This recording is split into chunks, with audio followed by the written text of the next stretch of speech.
Imagine this for a second. You've completed the interviews, the team likes you, the offer is basically yours. Then the recruiter sends a message that says, "We ran into an issue with your background check."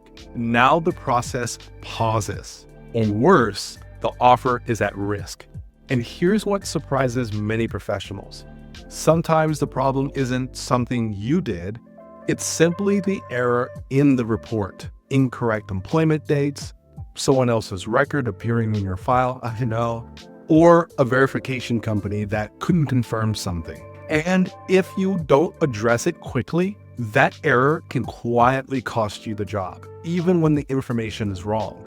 So in this video, I want to walk you through the most common background check errors, why they happen more often than people think, and exactly what to do if one appears. Because once you understand how this process actually works, you can respond calmly, fix the issue quickly, and keep the hiring process moving forward. Before we jump in, if you're new here, this channel is all about helping experienced professionals understand what actually happens behind the scenes in hiring. From background checks to reference calls to the systems employers use to evaluate candidates. So if that's helpful to you, make sure that you subscribe and turn on notifications so that you don't miss future videos. Now let's talk about background check errors and how to fix them. If we haven't met before, my name is Chuks Agada. I've worked in recruiting and talent strategy with organizations like GE and HSBC, and on this channel, I help professionals understand the hiring process from the employer's perspective. One of the biggest misconceptions people have is that companies run background checks themselves. Most don't. They hire third-party screening companies. These companies pull information from multiple sources: employment verification databases, court records, education verification systems, identity verification systems, and sometimes credit bureaus depending on the role. Millions of these reports are processed every year, and they are often generated very quickly, which means the system is efficient, but not perfect. Sometimes information is incomplete, sometimes verification fails, and sometimes records get mixed up between people with similar names or data points. So when an employer says there's an issue with the background check, it doesn't automatically mean something negative about you. Often, it simply means something didn't match or couldn't be verified. And knowing how to respond in that situation makes a big difference. Most background check problems fall into a few predictable categories. One of the most common is employment verification mismatches. For example, your resume says you worked somewhere from 2018 to 2021, but the verification system returns 2019 to 2021. Even a small difference like that can trigger a flag. Another common issue is education verification delays. Some universities take time to respond to verification requests. If the screening company can't confirm the degree quickly, the report may simply show unable to verify. There's also something called identity confusion. If you have a common name, records from someone else with a similar name can sometimes appear in search results. And finally, there are simple database errors, outdated records, incomplete data, or information pulled from the wrong source.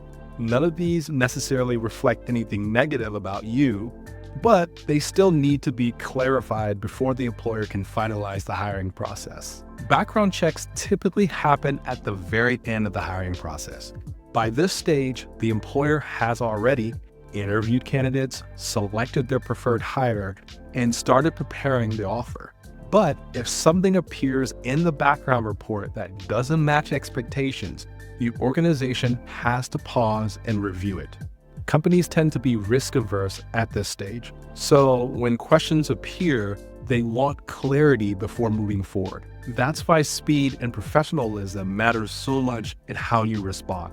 The faster you can clarify the issue, the easier it is for the employer to continue the process with confidence. And in a moment, I'll show you the most common background check mistakes that cost candidates offers, even when their record is completely clean. But quick question for you. Have you ever experienced a delay or issue during a background check? Maybe something took longer to verify or information didn't match correctly. If so, feel free to share in the comments below. Your experience might actually help someone else navigating the same situation. And if you're finding this helpful so far, tap the like button. It helps this video reach other professionals who may need this information. So if a recruiter contacts you about a background check issue, the first step is simple. Stay calm and ask for clarification. You might say something like, "Thank you for letting me know. I'm happy to provide any documentation needed. Could you let me know what specifically needs verification?" This allows you to understand exactly what the issue is. Sometimes the problem is extremely small. For example, an employer hasn't responded to the verification request yet, or a database simply didn't return the expected information.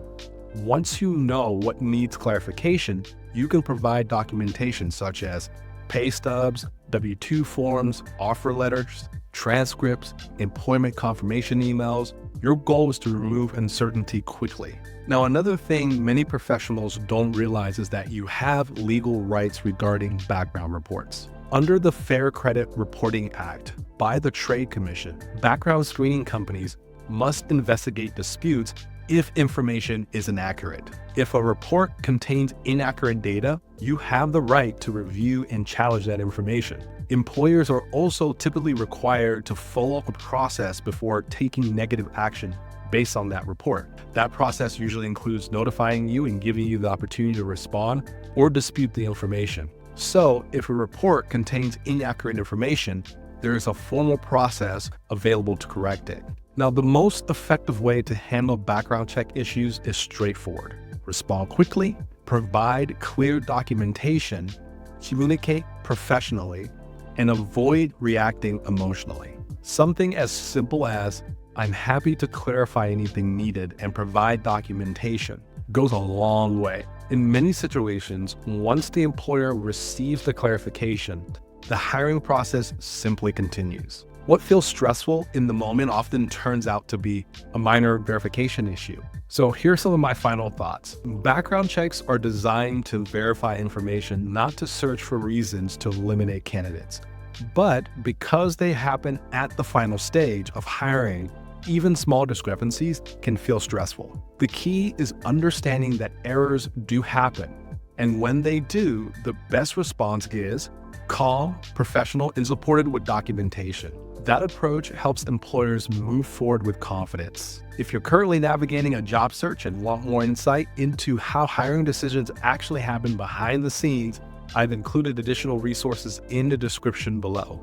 And if you found this video helpful, the next video I recommend watching is "What can employers ask during a background check?" In that video, I break down exactly what employers are legally allowed to check and what they can't. And finally, if you like this video, be sure to subscribe and comment below. See you next time. Over and out.